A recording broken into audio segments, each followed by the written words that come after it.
Hey guys, thanks for joining me for an episode of Learn to Play Games. My name is Lance, and today we're going to take a look at Dragoon. This is a new game that was put out by Lay Waste Games that was on Kickstarter a little while back for some of you guys that might have remembered that. This is a 2 to 4 player game that takes roughly 45 minutes to an hour to play. And it is a competitive game, so each of the players is working against the other player to have the most gold at the end of the game.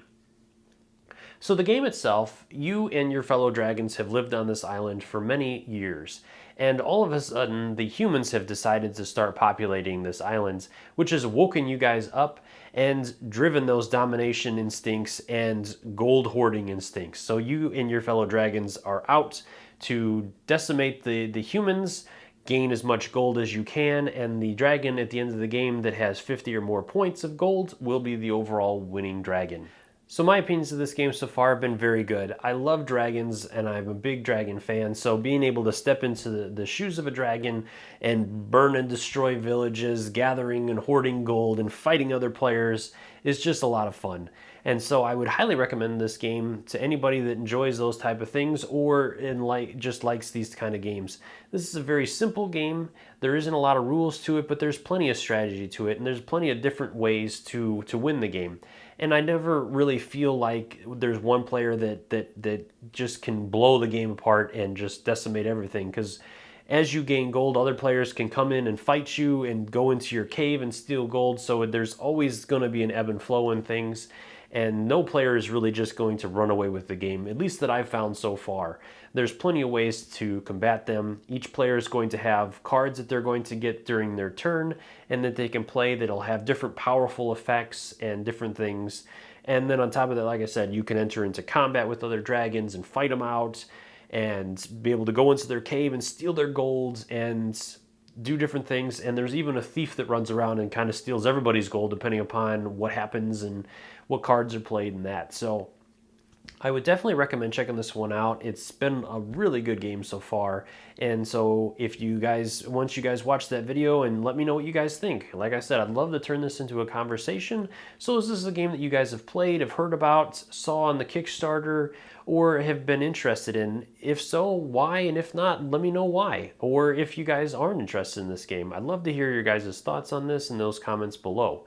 I also just started up a Facebook and Twitter account, so I'd love to see you guys over there giving me a little bit of support. And if you enjoy these videos, if you like what I do, please consider subscribing to my channel and hitting that like button, as it really will help me to grow and bring more games to you guys.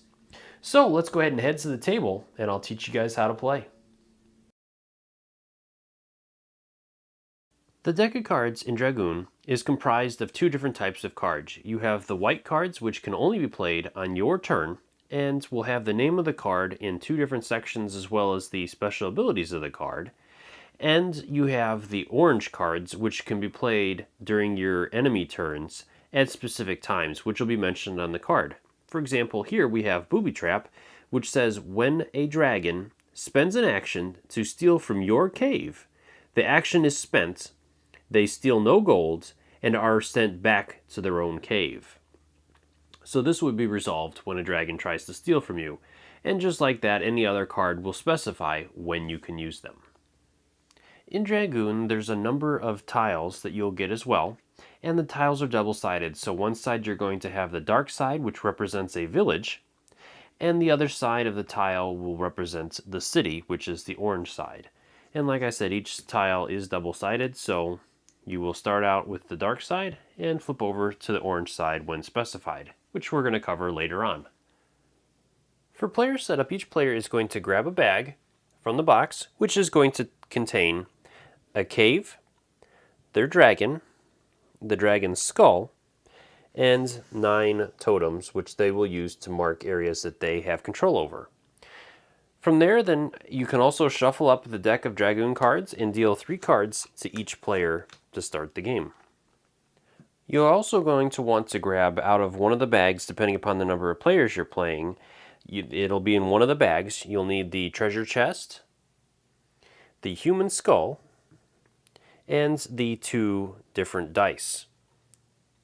For board setup, the first thing you'll do is lay out the gaming mat that the game comes with, and the score mat. From there, each player can place their stuff on one edge of the board, And then finally, we're ready to set up the player's caves. So as you guys can see on these diagrams, depending upon the number of players that is playing, is going to be where the caves will be positioned. So our silver player will go ahead and set up here, and our dark silver player will be over on this side. From there, then each player can place their dragon inside their cave. And we can set up the score track, so each player will take their dragon skull and place it on the 0 mark. We can also place the human skull in the 0 mark. And we can set the treasure chest off to the side, as that will not start the game. It only will come into play once the thief has some gold, which we're going to go over later. From here, we're ready to move into the actual game. So we can go ahead and choose a player to be the starting player. So we're going to go ahead and have our players roll off. The dark silver dragon will roll the copper dice, and the other one will roll the other dice. So the light silver dragon will be the player to go first this turn. From here, we're ready to start. Dragoon is played over an undefined number of rounds, where each player is trying to gather gold. The game is over at the end of the round, in which a player has 50 or more gold points. Each round is going to be broken down into 3 phases: populate, action, and the tribute phase. The first phase in each round is the populate phase. During this phase, we're going to roll both dice to determine the coordinates where the humans will populate. This is going to be done a number of times based on the number of players plus 1. So we're playing a 2-player game, so we're going to do this 3 times each round.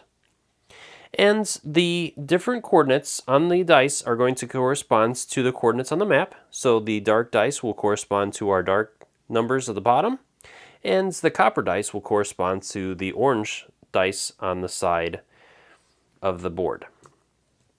Each time we roll coordinates, we're going to check the space that we roll coordinates for. If it's an empty space, then we will place a dark tile on it. If we roll coordinates for a space that has a dark tile already, then it will be flipped over, as this is a village, to a city. And finally, if we roll coordinates for a city, or the orange side, or a cave, then the Thieves Treasure is going to gain 3 gold, which we're going to go into the Thieves Treasure a little bit more later. This is also going to happen if we run out of tiles completely. So let's go ahead and start by rolling our dice. So we have a 6 and a 2, which is going to put us over here for a tile. Then we're going to roll again. A 6 up top and a 3, which is going to put us here. And our last roll.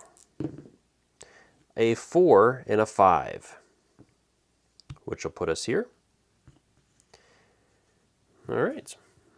So our population phase is done, and we're ready to move into our action phase. The second phase in a round is the action phase, and at the beginning of the action phase, the player that is in last place will determine who goes first.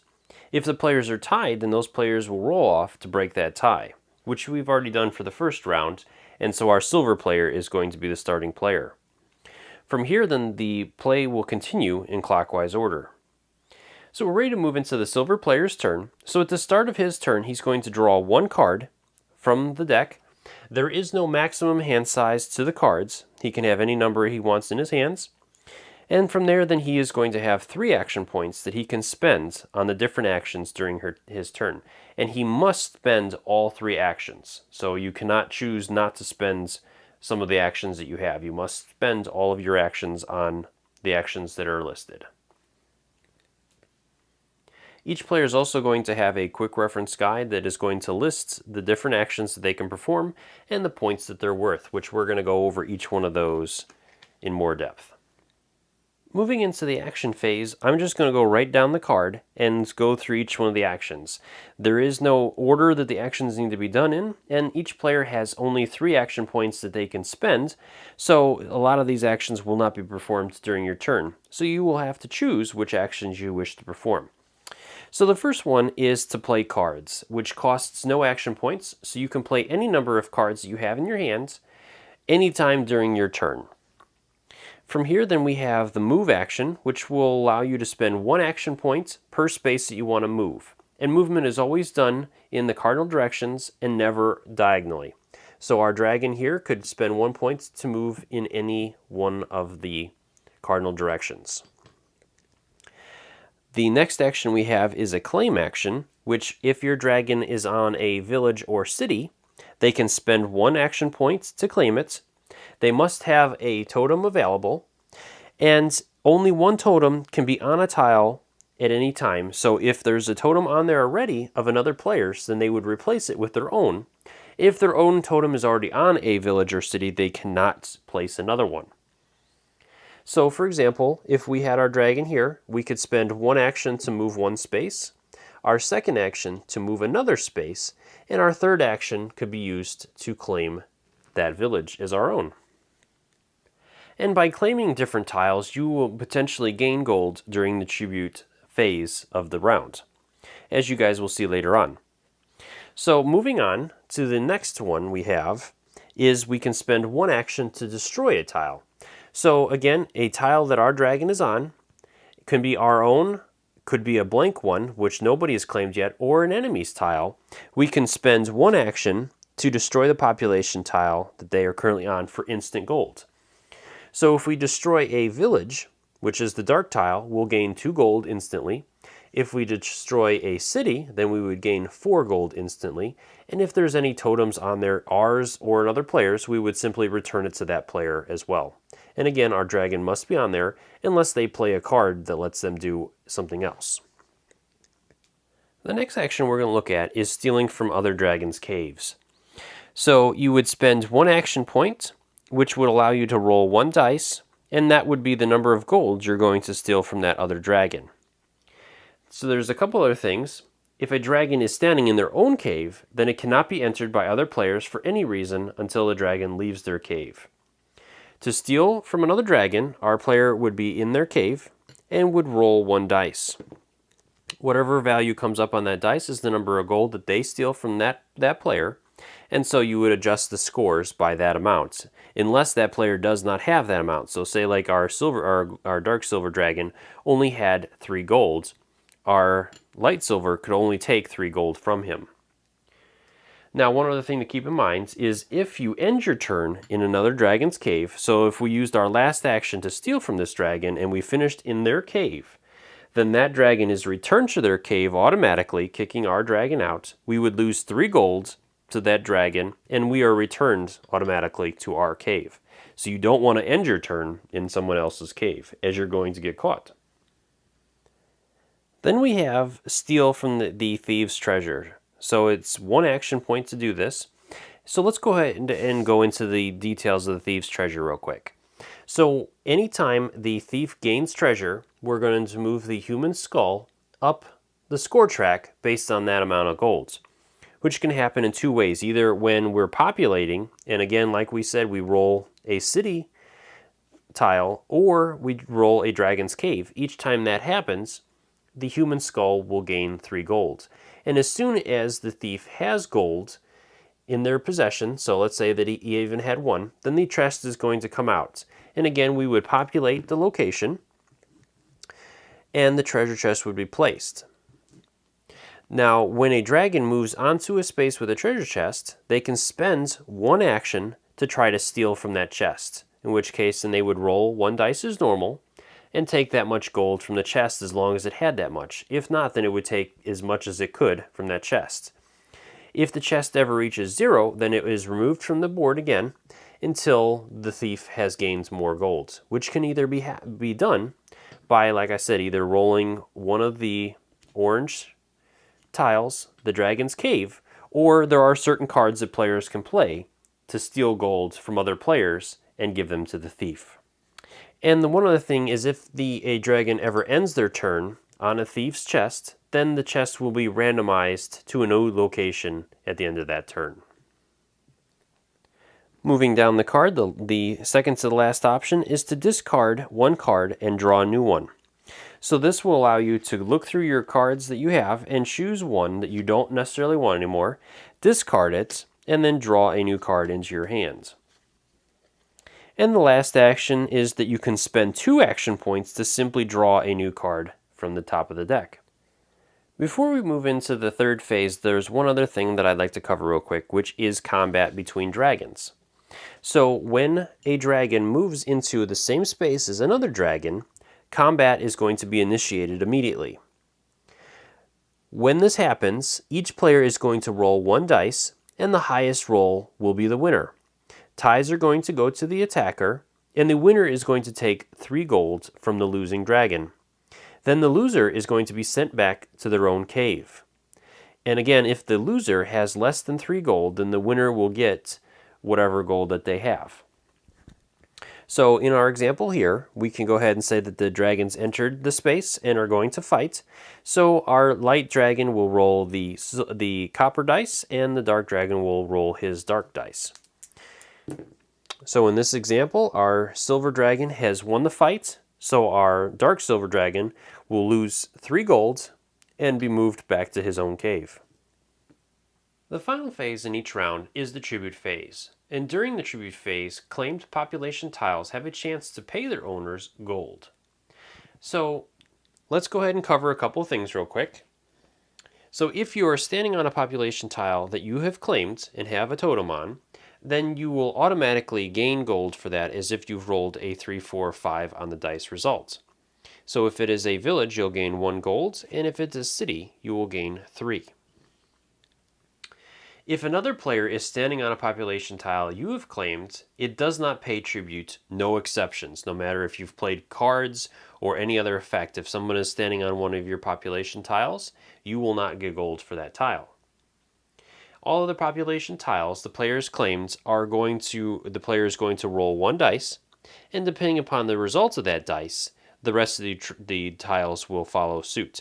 So as you guys can see on this chart here, we're going to go ahead and roll a dice. If we roll a 1 result, then we will lose one of our claimed sites, and we will remove a totem from it, as long as it is a site that another dragon is not standing on, or a site that we are standing on. If we roll a 2 result, then we won't get any gold at all from any of the other sites. If we roll a 3, 4, 5, then each site that we are not standing on or another dragon is standing on that we have claimed will pay us 1 gold. So let's go ahead and say, for example, that we have claimed 2 sites and we rolled a 4. We would get 1 gold for each of these, as each one of them is a village. And if we're lucky enough to roll a 6 on the dice, then each claimed area that we have will pay us a bonus amount of gold. So if we have villages, they're going to pay us 2 golds, and if we had any cities, then they would pay us 4 gold. So if our player had this, for example, he would gain 6 gold total to his total gold that he had on his score track.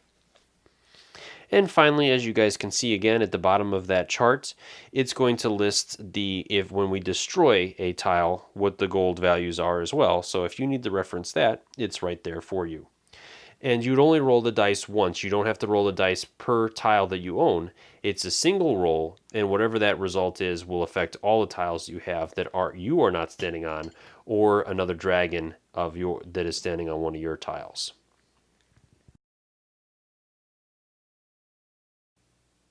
Now I'm going to take you guys through a sample turn.